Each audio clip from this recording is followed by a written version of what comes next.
I would propose looking at what von Hildebrand presents as a third category of importance, a third basic kind of importance.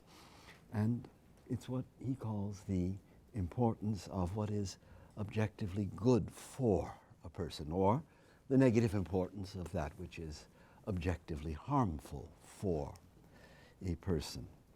Now, I must say, the Hildebrandian value theory becomes more complex from this point on. It would be a simpler thing if we ended it here with those two categories of importance. But this third category, the objective good for the person, because of its many relations to value, introduces a good deal more complexity and nuance into the Hildebrandian value theory. I think in the end it's a complexity that helps his theory be closer to experience, but complexer it is. So let's begin with an example of this third kind of importance. Take the kind of good that education is. We say that it's really beneficial to receive an education and not to remain, say, illiterate. But it's beneficial for the educated person. You see, there's a for someone inscribed into this kind of good that makes this good different from value. Value is important in itself. It is, you could say, a kind of absolute importance, non-relational. Whereas here in the third category of importance, there is this relational element. And education is good for it. To be deprived of all education is harmful for the person left in that predicament. You can find other such examples like health. You know, it is objectively beneficial to be in good health, to recover from some serious illness. But it's beneficial for the recovering person. And as you can see, this objective good for the person cannot be folded back into the merely subjectively satisfying. It's not enough to say, well, receiving an education is subjectively satisfying. In fact, it may not be particularly subjectively satisfying. But even if it is, there's more to this importance than what is merely subjectively satisfying. If a person says, but I don't care about the education I receive, we can reasonably respond, but you ought to care about it. You ought to cultivate this good for yourself. And that language of ought cannot be spoken within the setting of the merely subjectively satisfying. So we have here in the third category of importance a kind of good that has more objective weight and dignity than the merely subjectively satisfying, but also has a relational structure, a for some benefited person, which distinguishes it from value. So it resists classification in the two previously discussed categories of importance. It is, for von Hildebrand, a third kind of importance. It's a division within importance that cuts the importance and gives us kinds precisely of this thing called importance. A particularly striking, significant example of this third category is discerned by von Hildebrand in the famous Socratic teaching. I mentioned it before the break, that it's always better to suffer injustice than to commit it. And von Hildebrand takes Socrates to mean that it's always more harmful for a person to do wrong than it is to be wronged by another. In other words, to be the victim of someone else's wrong. That's bad enough.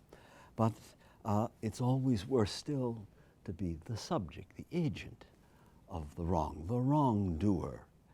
That is harmful for a person in a radical way, altogether unlike the harm that befalls you when you're the victim of someone else's injustice. So when Hildebrand says the Socratic, that famous Socratic teaching announced in the Gorgias of Plato, should be read first of all as a statement about an objective evil for the person.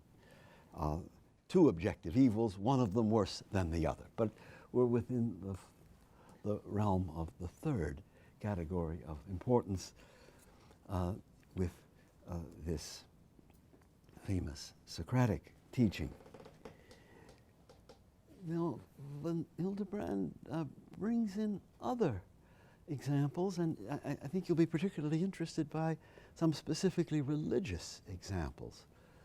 So, for instance, if we invoke God, say, as protector,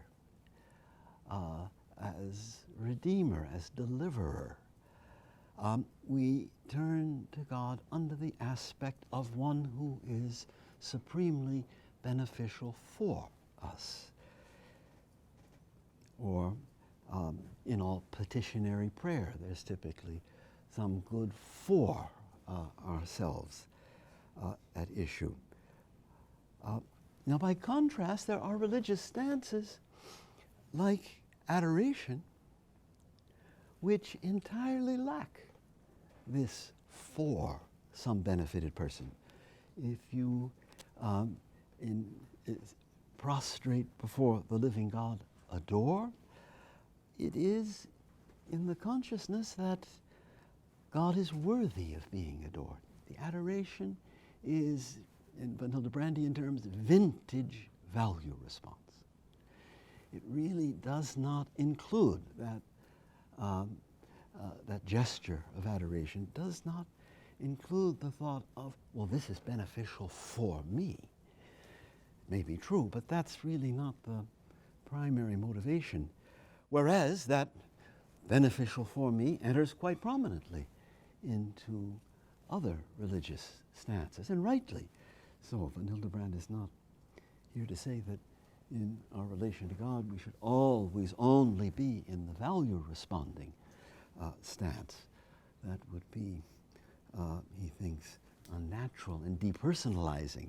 This concern with God as good for me is an essential part of authentic religion. But it confronts us with the contrast between value response, discussed earlier, and approaching God under the aspect of being beneficial for me.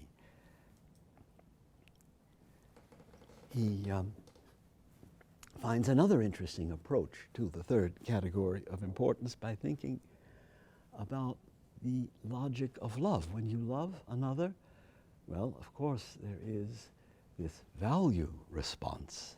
He can't insist on that enough at the beginning of his treatise on love. But in loving another, you always take a particular interest in what's beneficial for the beloved person, and not just what's subjectively satisfying.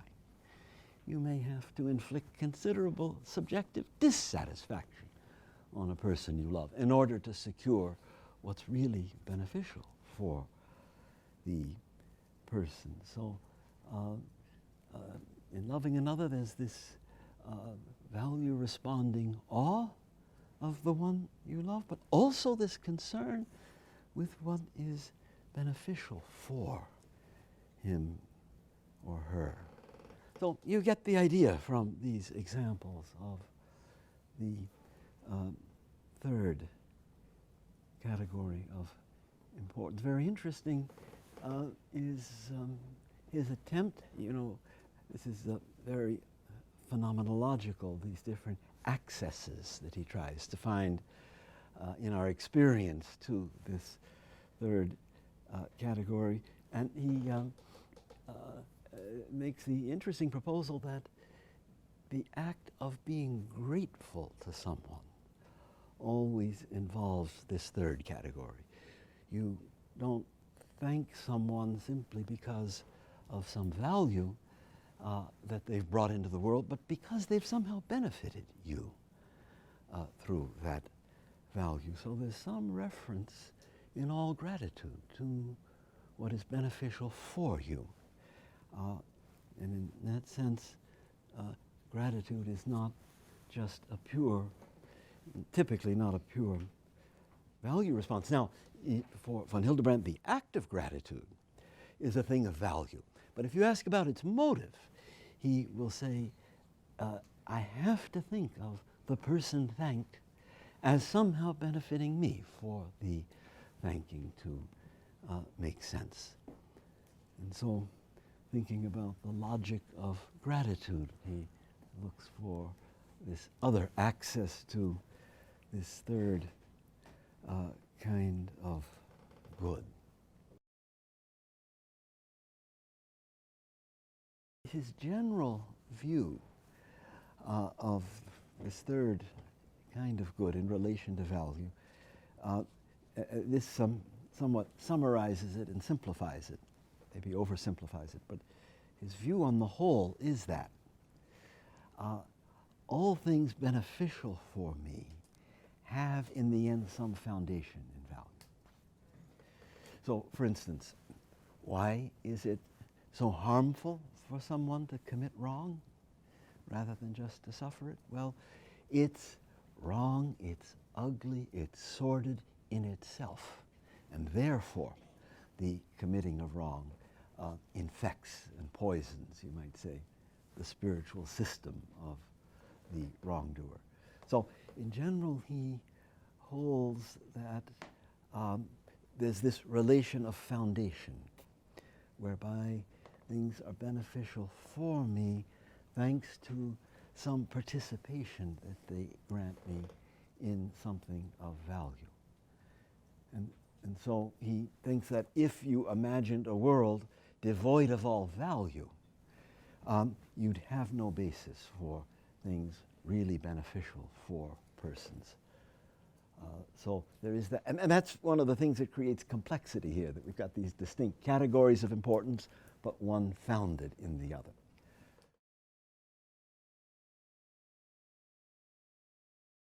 But think of the passage in the Gorgias where Socrates is in debate with Polus, and he's trying to explain to Polus that it's really much more harmful to commit wrong than to suffer it. Polus just doesn't get it. And then Socrates shifts. He says, but Polus, tell me, isn't committing wrong uglier than suffering it? And Polus has to admit, yes, it is uglier, Socrates. That's a shift to the value aspect, it seems to me. The discourse was first on wrongdoing as harmful for the wrongdoer, but when you talk about the ugliness of wrongdoing, remember I said this morning there's this aesthetic dimension, I think, to all Hildebrandian value. The ugliness, that brings us to the, well, the disvalue. Something, the ugliness is not just harmful for the wrongdoer, but it goes in the direction of disvalue.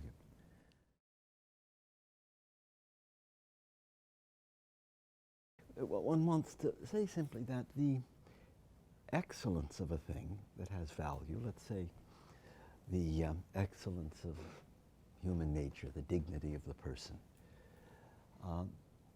that excellence is that it flows out of the nature of the human person, and that when I come on the scene and show respect to a person, I don't thereby contribute anything to the dignity. So it is objectively there in the sense that it is like a radiance of the nature of the thing. Now, once I perceive such a thing radiant with value and beauty, that's one main way in which something becomes important for me. That lets the thing whose radiance I experience,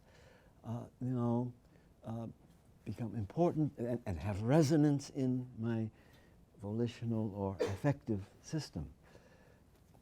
But the resonance that makes it important, in the special Hildebrandian sense, flows from a worthiness that the thing has in its own right, without any contribution of a subject who helps to constitute the dignity. Often, things take on aspects that are relative to us. Something looks very tall to a child, which is not really so tall to you and me. And so there are these aspects that things take on where, well, value is no such aspect. It has its whole foundation. So let's say the value of gratitude. It has its whole basis in what it is to thank a benefactor. Now, once that's there before me on display, the value of gratitude, its power to move me unfolds, and it acquires importance in the Hildebrand sense. But its relation to me is somehow subsequent to its constitution as value. That occurs by force of the nature of the thing.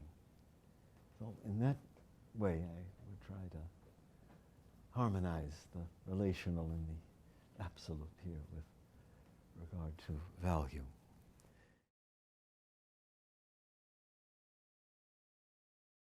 I might proceed just to mention a critical implication of this account of the objective good for the person, and that is when considering the foundation of the ethical system of Germain Grisez, you have these basic human goods or forms of flourishing. Those are the primary points of reference for the moral life. Now, if I read him rightly, those forms of flourishing are all of them modes of the objective good for the person. And so one might plausibly object that the foundations there for ethics are incomplete. That, of course, there's human flourishing, and that plays a role in the moral life. But what is somehow obscured is this value-responding dimension of the moral life.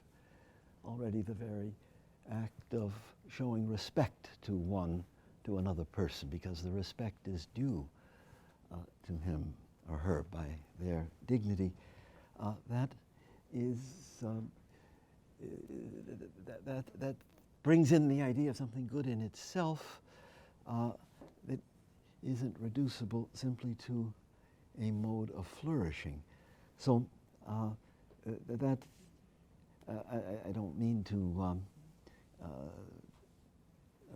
do justice to any fundamental critique to the foundations of Grisez's ethics, but just to say that the fundamental goods seem, as modes of flourishing, to limit his foundations to what is beneficial for or harmful for a person. And if that reading is right, then it's not erroneous, but incomplete, because there is also value and the demands of value and the moral life lived in a value-responding way that isn't adequately explained, it seems to me. So I maybe am stirring up a hornet's nest and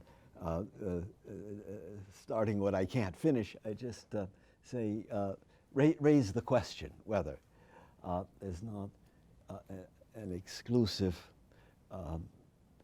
presence of this third kind of good, things beneficial for persons, as if the whole of the moral life lay in right choosing among those modes of flourishing. And does that leave space for this more self-transcending dimension of the moral life? That kind of question arises when we have surveyed the second and the third category of importance.